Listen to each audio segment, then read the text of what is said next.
जानकी देवी घर के बाहर बैठकर खाना खा रही थी। इतने में वहां पर एक कुत्ता आया और जानकी देवी के सामने अपनी दुम हिलाता रहा। जानकी देवी को कुत्ते पर दया आई। हाय राम, लगता है ये कुत्ता बहुत भूखा है, मैं एक रोटी दे देती हूँ इसे।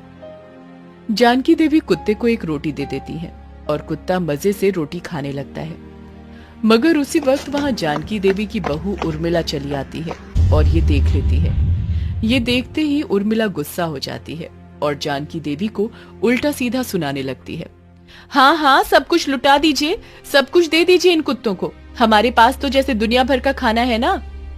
ये कैसी बातें कर रही हो उर्मिला, ये तो बेबस जानवर है, ना कुछ बोल सकते हैं ना ही कुछ मांग सकते हैं। इनको खिलाने से पुण्य मिलता है बहू। इस उम्र में पुण्य कमा के क्या करेंगी, कुछ दिनों बाद तो मरना ही है आपको। ये बोलकर उर्मिला घर के अंदर चली जाती है। उर्मिला की बातें सुनकर जानकी देवी को बुरा लगता है। वो बूढ़ी हो गई है तो क्या अपनी मर्जी से कुत्ते को एक रोटी भी नहीं दे सकती? कुत्ते ही क्यों, किसी भिखारी को भी उर्मिला एक पैसा नहीं देने देती। उर्मिला बहुत कंजूस है। उर्मिला की एक 4 साल की बेटी है, उसका नाम है राधा। राधा बिस्तर से उठ नहीं पाती है क्योंकि वो बीमार है। बहुत सारे डॉक्टर को दिखाने के बाद भी उसकी बीमारी ठीक नहीं हो रही है। राधा, आज तबीयत कैसी है बेटी? अच्छी नहीं है माँ। रुक जा, मैं तेरे लिए खाना बना कर लाती हूँ। नहीं माँ, मुझे कुछ भी खाने का मन नहीं कर रहा है। अरे पहले देख तो मैं क्या बना कर लाती हूँ। उर्मिला राधा के लिए अच्छा खाना बना कर लाती है, मगर राधा खाने से मना कर देती है। उर्मिला बस इसी बात को लेकर परेशान रहती है। पता नहीं मेरी बेटी कैसे ठीक होगी। उर्मिला राम जी की बहुत बड़ी भक्त है। वो हर रोज भगवान राम की पूजा के लिए मंदिर जाती है, मगर वो इतनी कंजूस है कि भगवान को चढ़ाने के लिए सिर्फ फल का एक ही टुकड़ा लेकर जाती है। हे राम जी, मुझ पर कृपा कीजिए, मेरा घर धन दौलत से हमेशा भरा रहे और मेरी राधा बेटी ठीक हो जाए। अरे कंजूस औरत, थोड़ा तो शर्म कर। राम जी को चढ़ाने के लिए बस फल का एक टुकड़ा लाई है और धन दौलत की मांग कर रही है।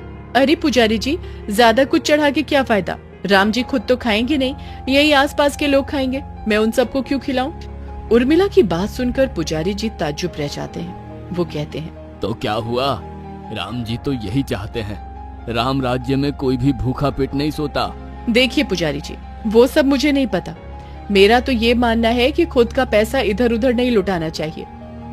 ये बोलकर उर्मिला राम जी को चढ़ाया हुआ फल का टुकड़ा भी खुद खा लेती है और वहाँ से चली जाती है।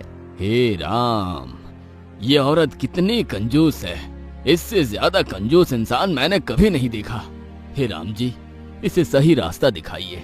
उर्मिला घर चली आती है और देखती है कि घर के बाहर उसकी सास कुत्ते को पानी पिला रही है। ये देखकर उर्मिला गुस्से से लाल हो जाती है और अपनी सास से कहती है, ये क्या कर रही हैं आप? आपका दिमाग नहीं काम करता है क्या, बेशर्म औरत कहीं की? अब क्या हो गया बहू, पानी ही तो पिला रही हूँ। पानी भी मुफ्त में आता है क्या? सुबह सुबह जाकर लाना पड़ता है, और वो भी आप कुत्ते को पिला रही हैं। अरे शुक्र कीजिए कि आपको पानी पीने के लिए मिलता है, ज्यादा मनमर्जी करेंगी तो आपको भी पानी नहीं मिलेगा। हाँ, ये क्या बात हुई बहू, पानी देने में भी कंजूसी? हाँ, मैं कंजूस हूँ, आपको ज्यादा बकवास करने की जरूरत नहीं। चुप रहिए वरना लात मार के घर से निकाल दूंगी। उर्मिला घर के अंदर चली जाती है। उसी दिन दोपहर को एक अंधा भिखारी घर के बाहर आता है और भीख मांगता है। भगवान के नाम पे कुछ दे दो, इस अंधे को कुछ दे दो, भगवान के नाम पर कुछ दे दो। अंधे भिखारी को देखकर जानकी देवी को दया आती है और वो उर्मिला से पैसे मांगने जाती है। उर्मिला अपने कमरे में आराम कर रही थी। जानकी देवी कमरे के अंदर जाती है और बोलती है, बहू, कुत्ते को तो तूने खिलाने नहीं दिया, मगर एक अंधा भिखारी आया है, उसको तो कुछ पैसे दे दे। पैसा क्या पेड़ में उगता है? उसे बोलिए खुद काम करके पैसे कमाए। अरे बहू, वो बेचारा अंधा है, वो कैसे काम करेगा? वो सब मुझे नहीं पता, मैं एक फूटी कौड़ी नहीं दूंगी, भाड़ में जाए वो और आप भी। जानकी देवी उर्मिला के कमरे से चली जाती है और अंधे भिखारी के पास जाकर कहती है, माफ कीजिएगा, मेरे पास आपको देने के लिए कुछ भी नहीं है। कोई बात नहीं, भगवान आपका भला करे। ये बोलकर वो भिखारी वहां से चला जाता है। जानकी को बहुत बुरा लगता है। उसकी बहू की कंजूसी अब सीमा से बाहर जा रही है। हे राम, मैंने जिंदगी में बहुत कंजूस देखे हैं, मगर इसके जैसा कंजूस तो मैंने जिंदगी भर नहीं देखा। हे राम जी, कृपा कीजिए, मेरी बहू को सही रास्ता दिखाइए। उधर उर्मिला अपने कमरे में सो रही है और नींद में बात कर रही है। हे भगवान, धन दौलत दीजिए, ज्यादा से ज्यादा धन दौलत दीजिए।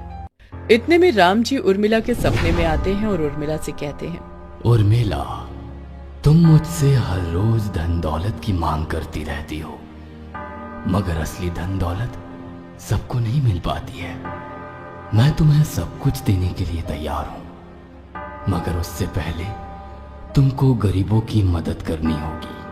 कल सुबह से तुम्हारे घर में जितने भी भिखारी आएंगे, उन सभी को कुछ ना कुछ देना पड़ेगा। ये मेरा आदेश है। ये बोलकर भगवान राम चले जाते हैं। उर्मिला की नींद टूट जाती है और वो बिस्तर से उठ जाती है। ये क्या देखा मैंने? भगवान राम स्वयं मेरे सपने में आए, मगर ये क्या आदेश दिया उन्होंने? इससे तो मेरा जमाया हुआ सब कुछ खत्म हो जाएगा। उर्मिला जानकी देवी के पास जाती है और अपने सपने के बारे में कहती है। सब कुछ सुनकर जानकी देवी कहती है, जय श्री राम, ये तो बड़ी अच्छी बात है बहू। अच्छी बात? घर का सारा पैसा अगर खत्म हो गया तो हमें ही भीख मांगनी पड़ेगी। अरे बहू, भगवान राम जी का आदेश है, वो तो मानना ही पड़ेगा। हाँ, वो तो मानना ही पड़ेगा। और तू चिंता क्यों कर रही है? कल पूरे देश में हड़ताल है, ज्यादा लोग घर से नहीं निकलेंगे। ये सुनकर उर्मिला खुश हो जाती है। आखिर हड़ताल के दिन कोई भिखारी कैसे निकलेगा भीख मांगने? और अगर एक दो आ भी गए तो क्या, कुछ पैसा देकर भगा दूंगी। इसी तरह भगवान राम का आदेश मानना भी हो जाएगा और मेरा पैसा भी बच जाएगा। अगले दिन सुबह उर्मिला घर के बाहर आकर खड़ी हो जाती है। वो डरी डरी सी है। बस एक ही बात उसके दिमाग में चल रही है, बस ज्यादा पैसे ना देने पड़े। इतने में एक भिखारी आता है और भीख मांगता है। भगवान के नाम पे कुछ दे दो, भगवान तुम्हारा भला करेगा। अरे सुबह सुबह आ गया एक, रुको देती हूँ। ये बोलकर उर्मिला उस भिखारी को कुछ पैसे भीख देती है। वो भिखारी वहाँ से चला जाता है। बस कुछ पैसे देकर भगा दिया। राम जी ने कहा था कि कुछ न कुछ देना पड़ेगा, ज्यादा कुछ नहीं। बस और कोई ना आए। उर्मिला ये सोच ही रही थी कि इतने में एक और भिखारी वहाँ आता है। भगवान के नाम पे कुछ दे दो बेटी, भगवान तुम्हारा भला करेगा। अरे ये क्या, एक और आ गया, रुको देती हूँ। उर्मिला घर के अंदर जाती है और कुछ पैसे लाकर देती है। वो भिखारी भी चला जाता है। बस अब और ना आए। उसी वक्त एक और भिखारी आता है और भीख मांगता है।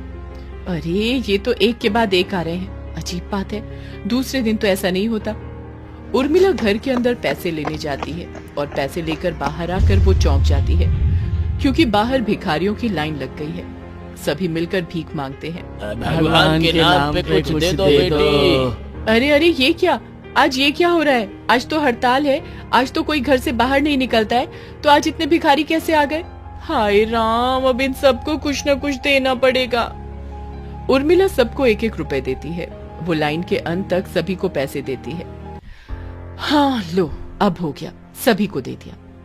मगर ये बोलकर उर्मिला पीछे मुड़ती है और फिर से भिखारियों की लाइन लग जाती है। हाय हाय, ये क्या हो रहा है? उर्मिला भागकर घर से पैसे लाती है और सभी को देने लगती है, मगर अब लाइन खत्म ही नहीं होती। लाइन बढ़ती ही जाती है और उधर उर्मिला का जमाया हुआ सारा पैसा खत्म हो जाता है। पैसा खत्म हो जाने के बाद उर्मिला सबको खाना देने लगती है, मगर कुछ देर बाद वो भी खत्म हो जाता है। उर्मिला जानकी देवी के पास जाती है और कहती है, माँ, सारा पैसा सारा खाना खत्म हो गया, लेकिन भिखारियों की लाइन खत्म ही नहीं हो रही, अब क्या करूं? मगर इतने भिखारी आए कहाँ से? बहू, मुझे लगता है कि ये भगवान राम जी की ही माया है। जानकी और उर्मिला घर के बाहर आते हैं और हाथ जोड़कर बैठ जाते हैं। हे भगवान, हमारे पास और कुछ नहीं बचा है, अगर आप चाहते हैं तो ये घर भी ले लीजिए। तभी इतनी लंबी लाइन गायब हो जाती है और भगवान राम प्रकट होते हैं। उर्मिला, मैं ही भिखारी बनके तुम्हारी परीक्षा ले रहा था। तुमने मेरी बात मानी और सभी को कुछ ना कुछ दिया। मैं प्रसन्न हूँ। मैं तो बस तुम्हें ये सिखाना चाहता था कि इतनी कंजूसी अच्छी बात नहीं है। राम राज्य में कोई भूखा पेट नहीं सोता, चाहे वो एक जानवर ही क्यों ना हो। सब लोग एक दूसरे की मदद करते हैं। तुम भी करोगी ना? उर्मिला की आंखों में आंसू आ जाते हैं। वो रोते हुए कहती है, करूंगी, जरूर करूंगी। मुझे माफ कर दीजिए प्रभु। मुझे आज सब कुछ समझ में आ गया है। मैं आज से जरूरतमंदों का ध्यान रखूंगी। बहुत अच्छे। तुम्हारे सारे पैसे वापस आ जाएंगे। तुम्हारी कंजूसी की वजह से तुम्हारी बेटी ठीक नहीं हो रही थी ना, अब वो बिल्कुल ठीक हो जाएगी। तथास्तु। ये बोलकर भगवान राम अदृश्य हो जाते हैं और उर्मिला का सारा पैसा वापस आ जाता है। राधा भी बिल्कुल ठीक हो जाती है। वो बिस्तर से उठकर खेलने कूदने लगती है। इसके बाद से उर्मिला बिल्कुल बदल जाती है। वो दान करने लगती है, जरूरतमंदों की मदद करने लगती है, किसी को खाली पेट सोने नहीं देती है। जानकी देवी इस बात से बहुत खुश रहती हैं। दोनों खुशी से जीवन बिताने लगते हैं। दोस्तों, आप हमारे चैनल को जरूर सब्सक्राइब करें